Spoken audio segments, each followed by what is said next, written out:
The cold wind moved slowly through the execution square of planet Zarvok. Dark clouds covered the sky above the giant alien city. Thousands of people stood around the massive metal platform in complete silence. Nobody came here to save a life. They came to watch someone die. Large screens floated in the air above the crowd. A red warning symbol flashed again and again. Public execution begins in 5 minutes. Armed soldiers surrounded the stage with plasma rifles ready to fire.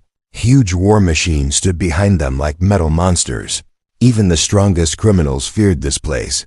But today's prisoner was not a soldier, not a terrorist, not even an adult. She was only a little girl. The child stood in the center of the platform with chains around her small wrists. Her silver eyes were filled with fear. Dirt and ash covered her pale skin. Her long white hair moved softly in the wind. She looked weak, lost, alone. The crowd shouted hateful words at her from below. "Monster! Cursed blood! Kill her already!" But the little girl did not cry anymore. She had already cried too much during the last few days. Now she only stood there quietly, waiting for the end. Her name was Lyra, and according to the Galactic Council, she was one of the last surviving members of the Nithra race, a race the galaxy feared deeply, for years. Stories about the Nithra spread across star systems. Some said they could control minds. Others believed they could destroy entire planets. Nobody knew what was true anymore, but fear was enough to turn the entire galaxy against them. Now almost every Nithra was dead, and Lyra was the last child anyone could find. An alien commander stepped onto the execution stage proudly. His black armor shined under the cold lights above the platform. A long scar crossed one side of his face. His voice echoed loudly through giant speakers around the city. "Today, the galaxy becomes safer," he announced. "Today, the cursed bloodline of the Nithra finally ends." The crowd cheered loudly. Lyra looked down at the ground quietly. Her small hands shook against the metal chains. She remembered her home burning in flames. She remembered soldiers breaking into the streets. She remembered her mother screaming for her to run. But she was too slow. Now she stood here alone, waiting to die. Suddenly loud footsteps echoed across the square. Heavy, slow, powerful footsteps. At first nobody paid attention, but then the crowd slowly became quiet.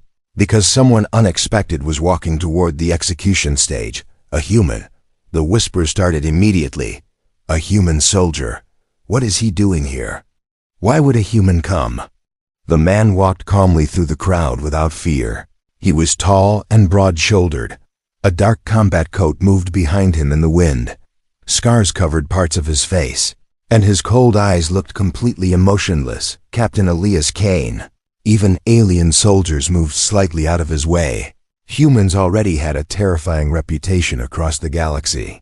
They survived wars other species could not survive. They fought harder when wounded. And when humans lost everything, they became even more dangerous. Elias stopped near the execution stage and looked directly at the little girl. Lyra slowly looked back at him, confused. Unlike the others, he did not look at her with hatred. He looked at her like she was simply a scared child. The alien commander frowned angrily. "This execution is official Galactic Council business," he warned. "Leave immediately, human." But Elias ignored him completely. Instead, he climbed the metal stairs and walked onto the stage itself. Instantly, every soldier raised their weapons. The crowd became nervous. Nobody understood what was happening. Elias finally stopped in front of Lyra. For a moment, he simply looked at the chains around her wrists. Then he slowly kneeled down in front of her. The entire square became silent. "What's your name, kid?" he asked quietly. Lyra stared at him in shock. Nobody had asked her name in a very long time. Her voice shook softly. "Lyra," she whispered. Elias nodded once. Then he stood up and faced the commander. "She's just a child," he said calmly. The commander's face twisted with anger. "She carries the blood of monsters," he snapped. Elias remained completely calm. "So do I," he answered quietly. The crowd instantly fell silent again. For a few seconds nobody moved, nobody even breathed. Then the commander pointed his weapon directly at Elias. "Step away from the prisoner," he growled, "or you die with her." But instead of stepping back, Elias slowly reached for the weapon on his belt. and the moment his hand touched the gun, every soldier in the execution square panicked, because deep inside, they all knew the same terrifying truth. If a human soldier decided to start a war, stopping him would cost rivers of blood. The moment Elias Kane's hand moved toward his weapon, the entire execution square changed. The air became heavy, silent, dangerous. Soldiers on every side raised their plasma rifles in perfect aim. War drones above the city rotated slowly, locking onto targets. The crowd that was shouting for blood only seconds ago now stepped back in fear, because something felt wrong, very wrong. A human soldier standing on an execution stage was not normal. A human pointing a weapon at a Galactic Council army was even worse. The alien commander shouted loudly through the speakers, "Kill him if he moves." But Elias did not move. He only looked at the little girl standing beside him. Lyra was frozen, her small hands still chained, her eyes full of confusion and fear. She did not understand why this human was risking his life for her. Nobody had ever done that before. Elias spoke quietly without looking away from the soldiers. "When I say run, you run." Before Lyra could ask anything, everything exploded into chaos. A soldier fired first, then another, then the entire square turned into a battlefield. Blue plasma shots flew across the stage, metal exploded. Stone cracked, screams filled the air. Elias grabbed Lyra instantly and pulled her behind a broken control panel. The impact of weapons hitting metal created sparks everywhere. "Stay down," he ordered calmly. Lyra covered her ears as explosions shook the ground. Her heart was beating so fast she could not think clearly. Outside, alien soldiers moved in formation. They were trained for war. But they were not trained for a human like Elias Kane. Elias moved like a shadow. Fast, sharp, precise. Every shot he fired hit only weapons or armor joints, never wasting energy. Within seconds, 3 soldiers fell. Then 5, then 10. The execution square turned into a war zone. The alien commander watched everything in shock. He had expected fear. He had expected surrender. But not this level of resistance. "Deploy hunters," he ordered angrily. Massive armored creatures entered the square. They were not soldiers, they were designed for destruction. Thick metal skin, glowing red eyes, heavy weapons attached to their bodies. The ground shook as they stepped forward. Lyra saw them and froze completely. Her body refused to move. "Those things are going to kill us," she whispered. Elias looked at her once. Then he pulled out a small device and pressed it into her hand. "It's a navigation beacon," he said. "If we get separated, press it and run toward the signal." Lyra held it tightly. For the first time in her life, someone had given her something that meant survival, not death. Elias peeked from cover and fired again, destroying the control panel of one hunter. It collapsed instantly, but more were coming. The alien commander realized something terrifying. Elias was not trying to escape, he was creating a path toward the outer wall of the city. "Stop him from reaching the gate," the commander shouted, but it was already too late. Elias grabbed Lyra and pulled her through the smoke, running between falling debris and laser fire. "Left," he shouted. Lyra followed without thinking. Her small feet struggled to keep up with him. Behind them, explosions lit the sky like burning stars. The city alarms screamed loudly. Entire districts went into lockdown. Elias and Lyra reached a narrow alley between 2 collapsed buildings. The air was thick with dust and smoke.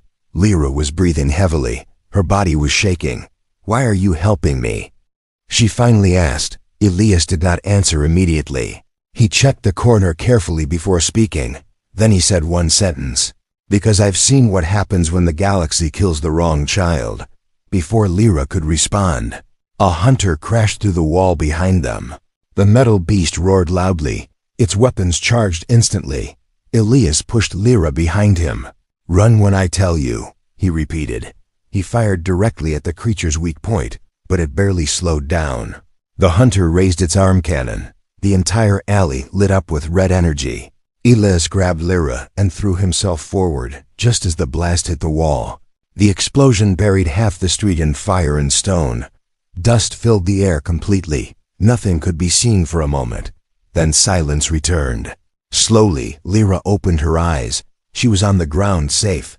Elias was standing in front of her, breathing heavily. His armor was damaged, but he was still alive. The hunter was destroyed behind him. He turned to her and extended his hand. "Can you run now?" he asked calmly. Lyra looked at him for a moment. Then she took his hand, and together they ran into the burning city, leaving behind an empire that had just learned one dangerous truth. A human soldier had broken their execution, and now war had officially begun. The escape did not end in the city.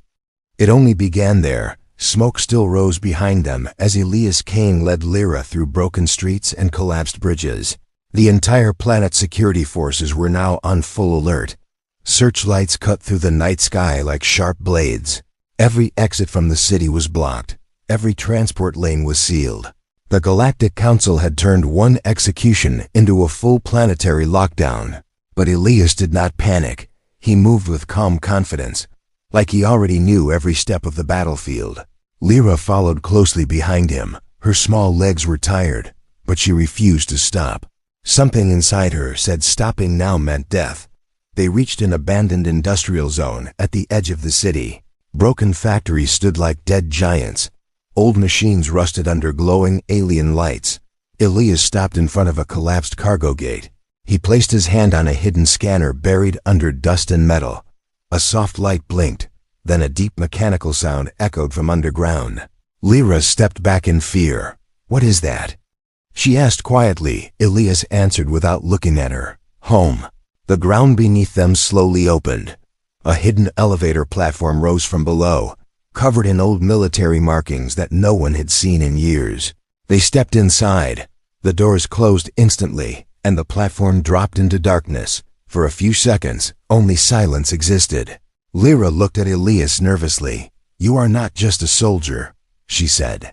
Elias did not respond immediately. Then he simply said, "No." The elevator stopped deep underground. Heavy metal doors opened slowly, and bright white lights filled the tunnel. Lyra stepped out first and froze. What she saw was not a prison, not a bunker, but a hidden base filled with life. Humans moved everywhere. Engineers, soldiers, pilots, survivors from different wars. Weapons were being repaired. Ships were being upgraded. Systems were running quietly. This was not a hiding place. It was a war base.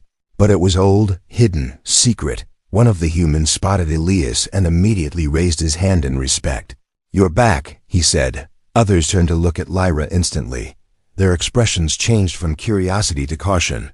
A child of the Nithra race inside a human base. It was not something they expected. Whispers started spreading. "Why did he bring her here? Is she dangerous?" "We should not trust her." Lyra heard everything. Her body became tense again. Elias noticed immediately. He stepped forward and spoke loudly. "She is under my protection." The entire room became silent. One of the older soldiers walked closer. He looked at Lyra carefully. "We have seen what her kind can do," he said slowly. Elias turned toward him. His voice was cold now. "And I have seen what humans can do when they decide someone is guilty without proof." Silence returned again. No one argued after that. Elias led Lyra deeper into the base, through corridors filled with old weapons and training rooms. Finally they reached a small safe room. It was simple. A bed, a table, a water station, nothing more. Lyra looked around quietly. "This is for me?" she asked. Elias nodded. "You need rest." She hesitated before sitting down. Her body still did not believe she was safe. For a long time she stayed silent. Then she finally spoke. "Why are humans here hiding?" Elias leaned against the wall. His eyes looked distant for a moment. "Because the galaxy stopped trusting us a long time ago," he said. "We fought wars for them, saved systems, stopped invasions. But they still feared us." Lyra listened carefully. Elias continued. "So we stopped asking for trust." Outside the room, the base was alive with activity, but inside, everything felt quiet. For the first time since her capture, Lyra felt something strange. Not fear, not anger, but confusion. Because this place did not feel like a prison. It felt like survival. Later that night, Elias came back with food and water. He placed it beside her and sat down across the room. Lyra finally asked the question she had been holding for a long time. Why did you save me? Really? Elias stayed silent for a moment. Then he looked at her directly. Because I know what it feels like to be called a monster when you are not one. Lyra did not understand fully, but she felt something in his voice, pain, memory, loss. She slowly lowered her eyes. For the first time, she was not just a prisoner, not just a target, not just a survivor. She was something else, someone he chose to protect. And far above them, across the galaxy, the Galactic Council had already begun preparing something far worse than an execution. A war against the humans who broke their law. 3 months passed inside the hidden underground base. For the first time in many years, Lyra was not running for her life every single day. The human shelter became quiet in a strange way, not peaceful, but safe enough to breathe. Every morning the base woke up with the sound of machines, training alarms, and ship engines. Humans moved through the halls with purpose. Some repaired weapons. Some studied battle maps. Others trained younger recruits. Lyra slowly became part of that life. At first the humans stayed distant from her. Many still feared the Nithera race. Stories about her people had poisoned the galaxy for generations. But Lyra was not a monster. She was only a quiet girl trying to survive. Day after day, people inside the base slowly noticed small things about her. She thanked workers who brought food. She helped injured mechanics carry tools. She even spent hours helping an old engineer repair damaged drone parts. The fear around her slowly became smaller. But Elias Kane never relaxed completely. Every day he trained Lyra personally, not like a child, like a survivor. He taught her how to move silently, how to read enemy positions, how to survive in darkness, how to stay calm when fear entered her mind. Sometimes Lyra hated the training. Her hands became sore. Her body became exhausted. But Elias never lowered his expectations. One mistake gets you killed, he told her many times. One evening after training, Lyra sat beside Elias near the main observation window. Far above them, stars moved slowly through deep space. Do humans ever stop fighting? She asked quietly. Elias gave a small smile. Not when someone we care about is in danger. Lyra looked down silently after hearing that. Deep inside, she started seeing Elias as more than a protector. He felt like the closest thing to family she still had. But peace in the galaxy never lasted long. Late one night, warning alarms suddenly exploded across the base. Red emergency lights flashed through every corridor. Soldiers instantly grabbed weapons. Pilots ran toward the hangars. Lyra woke up immediately, her heart pounding. Outside her room, people were shouting, "We've been found! Enemy ships incoming!" All defense positions now. The entire base shook violently as a massive explosion hit somewhere above them. Dust rained from the ceiling. Lyra rushed into the hallway and saw Elias already wearing combat armor. His face looked colder than ever. "What's happening?" she asked quickly. Elias grabbed a rifle from the wall. "The council found us," he answered. Another explosion shook the underground structure. The lights flickered violently. Then the base speakers activated. Warning: multiple enemy warships detected. Outer defenses collapsing. The humans immediately prepared for war.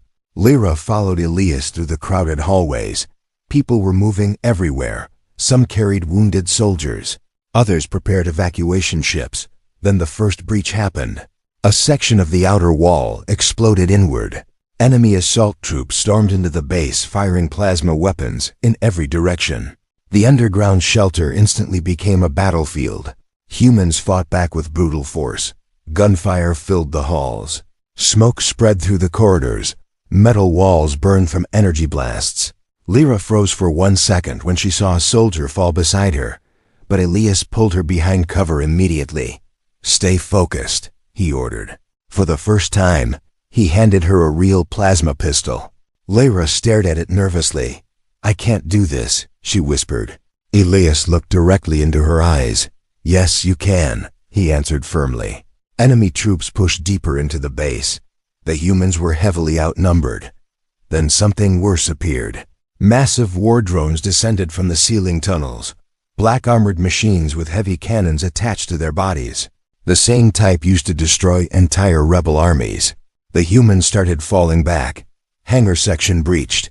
Someone shouted through comms, "We're losing control." Elias immediately understood the truth. The enemy did not come to arrest anyone. They came to erase everyone.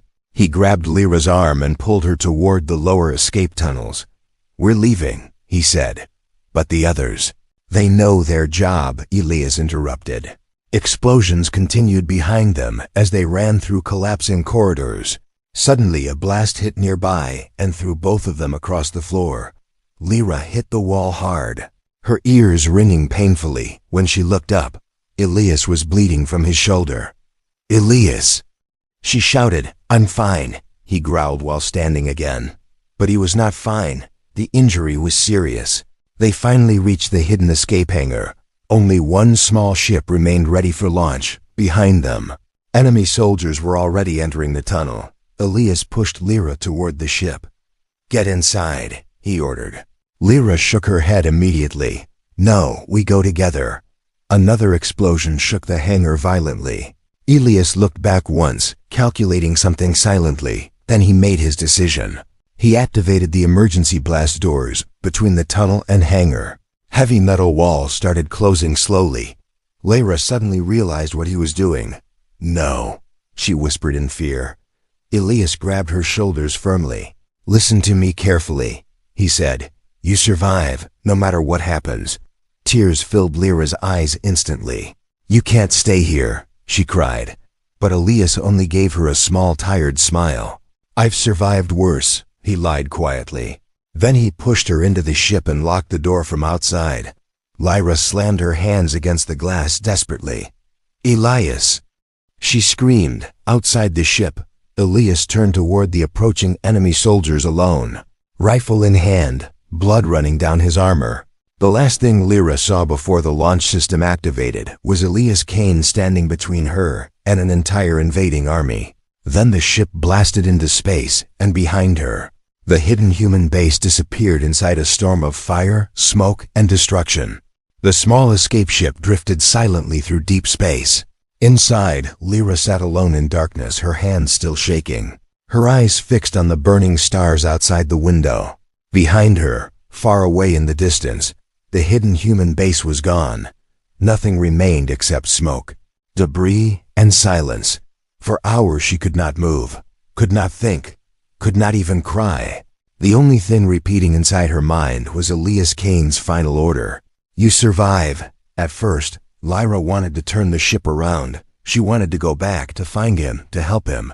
But deep inside, she already knew the truth. Nobody could survive what happened back there. That thought broke something inside her forever. Days later, the ship finally reached the outer sectors of the galaxy, a lawless region filled with pirates, smugglers, assassins, and war criminals. No governments controlled these systems. No armies protected innocent people. Only strength mattered there. Lyra sold the last supplies from the ship just to stay alive. She slept in broken stations, ate stolen food, and learned quickly that kindness was rare in dark places. More than once, dangerous people tried to hurt her. But every time fear entered her mind. She remembered Elias training her inside the human base. One mistake gets you killed. Slowly, she stopped being afraid. Months passed, then years. The frightened little girl from Zarvok slowly disappeared, and something colder took her place. Lyra trained with anyone willing to teach her. Mercenaries taught her how to fight in close combat. Smugglers taught her how to move unseen. Bounty hunters taught her how to track targets across planets. But nobody trained her for free. Sometimes she worked as muscle for criminal groups. Sometimes she hunted dangerous fugitives for credits. Sometimes she did things she hated just to survive another week. The galaxy changed her slowly. Piece by piece, her hands became faster, her mind sharper, her emotions quieter. But one thing never changed, the anger inside her. Every night she remembered the execution platform, the burning base, the humans who died protecting her, and Elias standing alone behind closing blast doors. That anger became fuel. By the age of 19, Lyra was already becoming a dangerous name in the outer systems. People started telling stories about a silent woman with silver eyes, A ghost-like assassin who appeared without warning and vanished before security alarms even activated. Some believed she was only a myth. Others believed she was a machine, not a person. Nobody knew the truth, because Lyra never stayed long enough for questions. One night on the mining planet Virex 9, a powerful crime lord named Draxus hosted a celebration inside his heavily guarded fortress. Hundreds of armed guards protected the building. Security drones watched every hallway. Laser barriers covered every entrance. Draxus believed nobody could touch him. But at midnight, the lights inside the fortress suddenly died. Panic spread immediately. Guards searched the dark halls nervously, weapons shaking in their hands. Then the killing started. One guard disappeared without a sound. Then another, then another. The fortress became silent room by room. Nobody saw the attacker clearly, only shadows moving through darkness. Draxus locked himself inside his private command room, sweating heavily. "Find her." He screamed through his communicator, but no one answered anymore. Then the door behind him slowly opened. Lyra stepped into the room silently. Black combat armor covered her body. A long energy blade glowed softly in her hand. Draxus backed away in terror. "Who are you?" he whispered. Lyra stared at him with cold silver eyes. "You sold children to the council," she said quietly. Draxus immediately understood why she came. He reached for a hidden weapon, but Lyra moved faster. One quick strike ended everything. Moments later, security teams finally reached the room. But Draxus was already dead, and on the wall behind his body was a strange symbol burned into metal, a broken execution chain. The same chains Elias destroyed years ago. News of the symbol spread rapidly across the galaxy. Soon military leaders, corrupt politicians, and criminal empires all started hearing the same terrifying name. The Ghost of Zarvok. Some called her a hero, others called her a monster. But everyone feared her, because once Lyra targeted someone, no army, prison, or fortress could stop her. And far away in hidden Galactic Council chambers, powerful leaders watched her growing legend with fear in their eyes, because they finally realized their greatest mistake. Years ago, they tried to execute a helpless little girl. Instead, they created the deadliest assassin in the galaxy. Fear spread across the galaxy faster than war. Every major system now knew the name. The Ghost of Zarvok. Military commanders increased security around government buildings. Crime lords hired private armies. Even powerful senators traveled with elite bodyguards. But none of it mattered, because Lyra always found a way in. One by one, people connected to the destruction of the Nithra race started disappearing. Some were found dead in locked rooms. Some vanished without leaving a single trace. Others begged the Galactic Council for protection. The galaxy had turned Lyra into a nightmare story parents used to scare children. But for the Council, she was not a story anymore. She was real, and she was coming closer. Inside the capital planet of the Galactic Council, emergency meetings continued day and night. The leaders looked exhausted and terrified. A massive screen showed security footage from different planets, destroyed compounds, burning military stations, dead officials. Every location carried the same symbol somewhere nearby, a broken execution chain. Council leader Virex slammed his fist onto the table angrily. How was one assassin humiliating the entire galaxy? He shouted. Nobody answered, because deep inside, they all knew the truth. Lyra was not hunting randomly. She was targeting everyone involved in the extermination of her species, and the list was getting shorter. Meanwhile, far away in the outer systems, Lyra prepared for her most dangerous mission yet. She stood inside a hidden ship hangar wearing black combat armor. Weapons covered the table beside her. Blades, plasma pistols, explosive charges, hacking tools. A hologram floated in front of her face, displaying a single target, Commander Raxer, the same alien officer who had once stood proudly on the execution platform years ago. The man who ordered her death as a child. Lyra stared at his face silently, but inside her mind, memories burned like fire. The chains around her wrists, the screaming crowd, the hatred in his voice, and Elias stepping onto that stage to save her. Slowly, Lyra closed the hologram. "This ends tonight," she whispered. Commander Raxer now lived inside the most secure military fortress in the core worlds, a giant station protected by thousands of soldiers, war drones, and heavy defense systems. Nobody had ever successfully infiltrated it before, but Lyra was not planning a normal attack. Hours later, a damaged cargo ship approached the station requesting emergency landing permission. A security team scanned it carefully. No weapons detected, no life signs detected. Permission was granted immediately. The moment the cargo ship entered the station hangar, everything changed. Explosive charges hidden inside the ship detonated instantly. Fire consumed the landing bay. Alarms screamed through the station.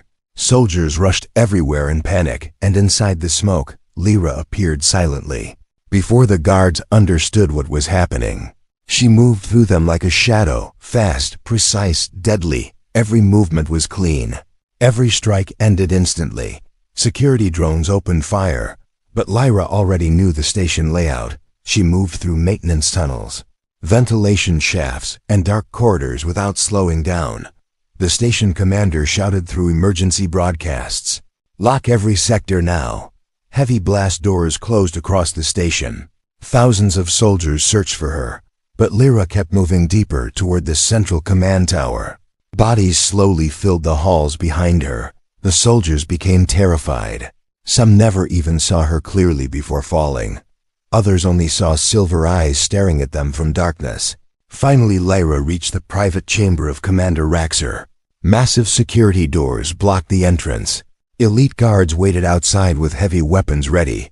One guard whispered nervously, "She's here." The next second the lights died completely. Darkness swallowed the hallway. Screams echoed through the corridor. Gunfire exploded wildly. Then silence returned. Emergency lights slowly flickered back on. Every guard was dead, and the giant security door opened slowly by itself. Inside the chamber, Commander Raxer backed away in horror. His hands shaking badly, Lyra walked toward him calmly, her armor stained with smoke and blood, her silver eyes colder than ice. Raxer immediately recognized her face. "No," he whispered. "That's impossible." Lyra stopped only a few feet away from him. For a moment neither spoke, then Raxer finally forced himself to speak again. "You became exactly what we feared," he said weakly. "A monster." Lyra stared at him silently. Then she answered with a cold, quiet voice. "No." She stepped closer slowly. "You made me one." Raxer suddenly reached for a hidden weapon under his desk, but Lyra was faster. In one sharp movement, she disarmed him and slammed him against the wall. Fear completely filled his eyes now. "Please," he whispered desperately. "You don't understand what was really happening back then." Lyra narrowed her eyes slightly. "What do you mean?" she asked. Raxer breathed heavily. Then he said something that changed everything. "The Council lied to the galaxy," he whispered. "Your people were never the real threat." Lyra froze for 1 second. Raxer looked directly at her with terrified eyes. "There's something much worse coming," he said.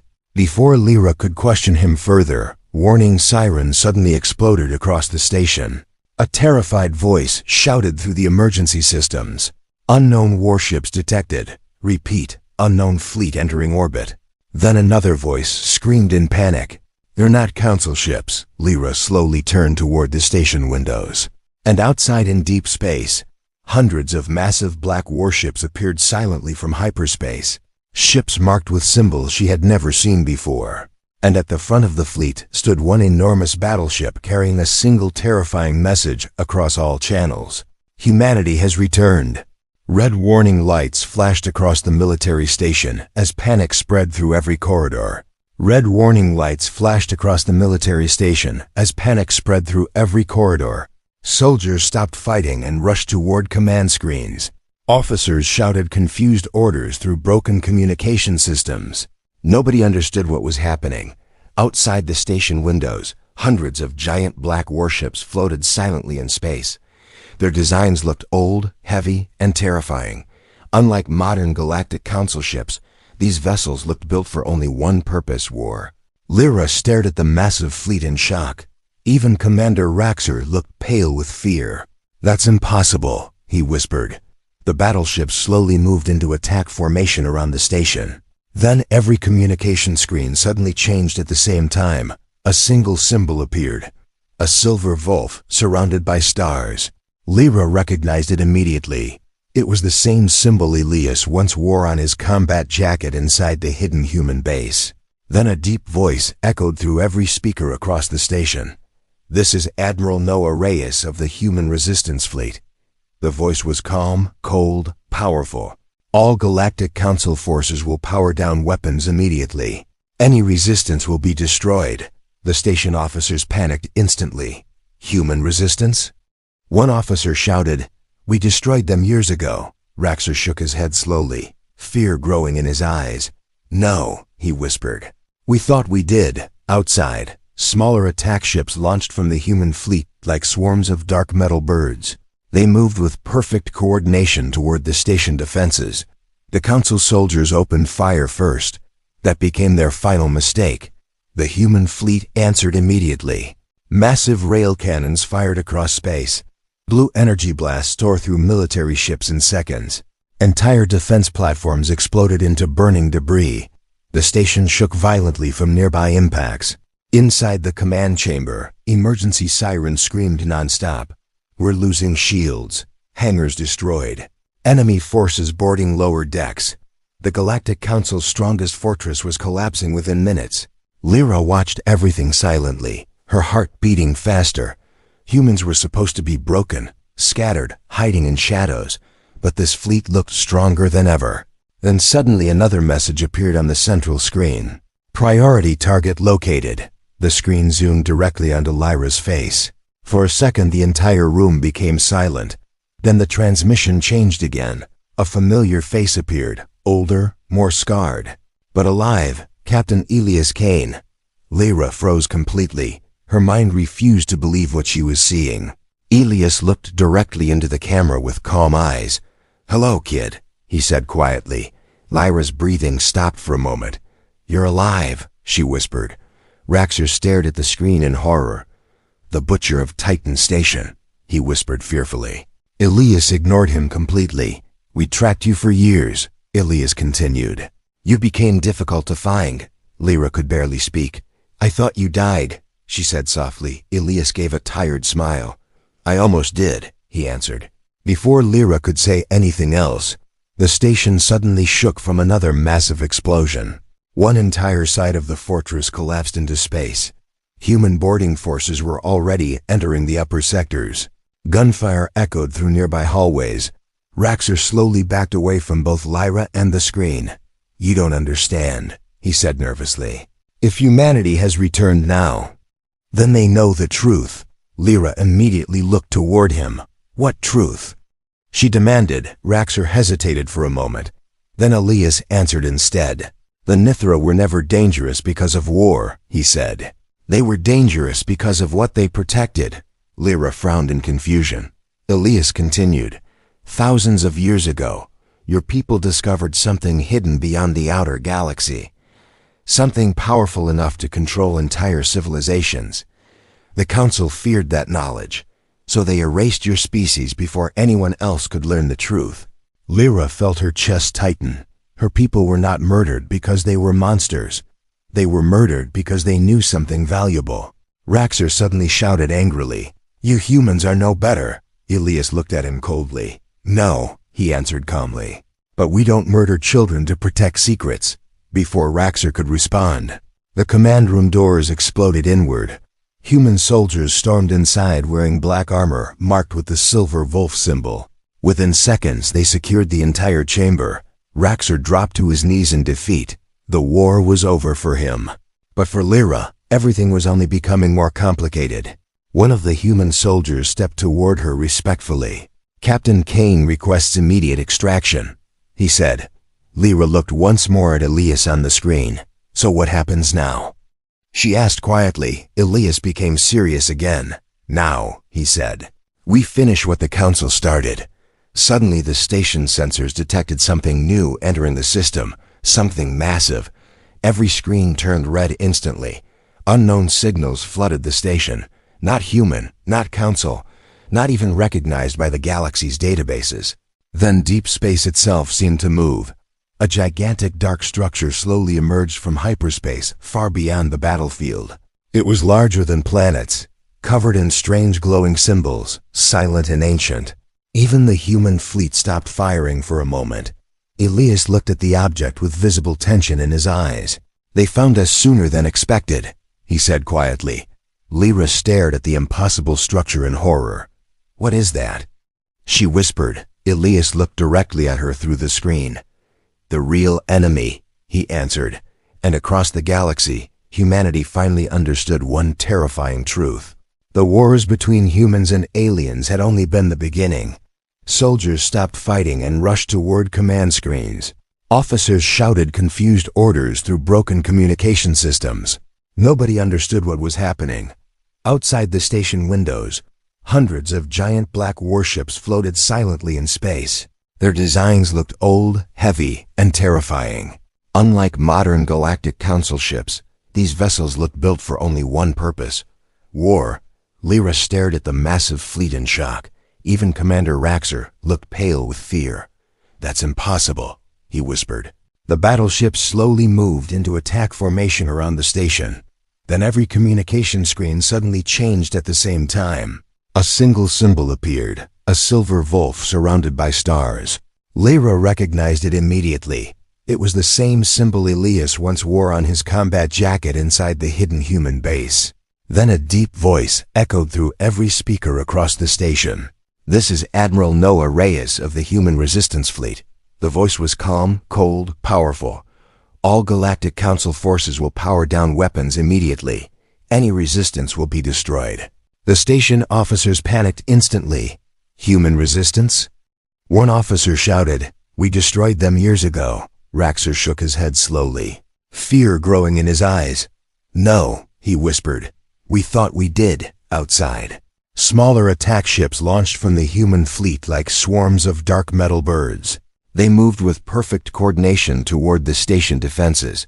The Council soldiers opened fire first. That became their final mistake. The human fleet answered immediately. Massive rail cannons fired across space. Blue energy blasts tore through military ships in seconds. Entire defense platforms exploded into burning debris. The station shook violently from nearby impacts inside the command chamber. Emergency sirens screamed non-stop. "We're losing shields. Hangars destroyed. Enemy forces boarding lower decks." The Galactic Council's strongest fortress was collapsing within minutes. Lyra watched everything silently, her heart beating faster. Humans were supposed to be broken, scattered, hiding in shadows. But this fleet looked stronger than ever. Then suddenly another message appeared on the central screen. "Priority target located." The screen zoomed directly onto Lyra's face. For a second, the entire room became silent. Then the transmission changed again. A familiar face appeared. Older, more scarred, but alive, Captain Elias Kane. Lyra froze completely. Her mind refused to believe what she was seeing. Elias looked directly into the camera with calm eyes. "Hello, kid," he said quietly. Lyra's breathing stopped for a moment. "You're alive," she whispered. Raxer stared at the screen in horror. "The Butcher of Titan Station," he whispered fearfully. Elias ignored him completely. "We tracked you for years," Elias continued. "You became difficult to find." Lyra could barely speak. "I thought you died," she said softly. Elias gave a tired smile. "I almost did," he answered. Before Lyra could say anything else, the station suddenly shook from another massive explosion. One entire side of the fortress collapsed into space. Human boarding forces were already entering the upper sectors. Gunfire echoed through nearby hallways. Raxer slowly backed away from both Lyra and the screen. "You don't understand," he said nervously. "If humanity has returned now, then they know the truth." Lyra immediately looked toward him. "What truth?" she demanded. Raxer hesitated for a moment. Then Elias answered instead. "The Nithara were never dangerous because of war," he said. "They were dangerous because of what they protected." Lyra frowned in confusion. Elias continued. "Thousands of years ago, your people discovered something hidden beyond the outer galaxy, something powerful enough to control entire civilizations. The Council feared that knowledge. So they erased your species before anyone else could learn the truth. Lyra felt her chest tighten. Her people were not murdered because they were monsters. They were murdered because they knew something valuable. Raxer suddenly shouted angrily, "You humans are no better." Elias looked at him coldly. "No," he answered calmly. "But we don't murder children to protect secrets." Before Raxer could respond, the command room doors exploded inward. Human soldiers stormed inside wearing black armor marked with the silver wolf symbol. Within seconds, they secured the entire chamber. Raxer dropped to his knees in defeat. The war was over for him, but for Lyra, everything was only becoming more complicated.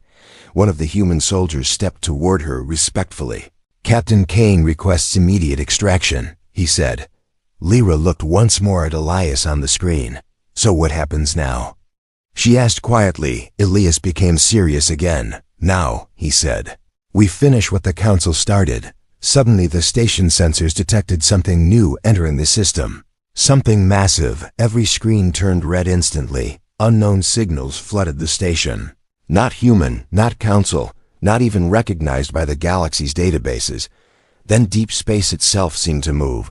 A gigantic dark structure slowly emerged from hyperspace far beyond the battlefield. It was larger than planets, covered in strange glowing symbols, silent and ancient. Even the human fleet stopped firing for a moment. Elias looked at the object with visible tension in his eyes. "They found us sooner than expected," he said quietly. Lyra stared at the impossible structure in horror. "What is that?" she whispered. Elias looked directly at her through the screen. "The real enemy," he answered. And across the galaxy, humanity finally understood one terrifying truth. The wars between humans and aliens had only been the beginning.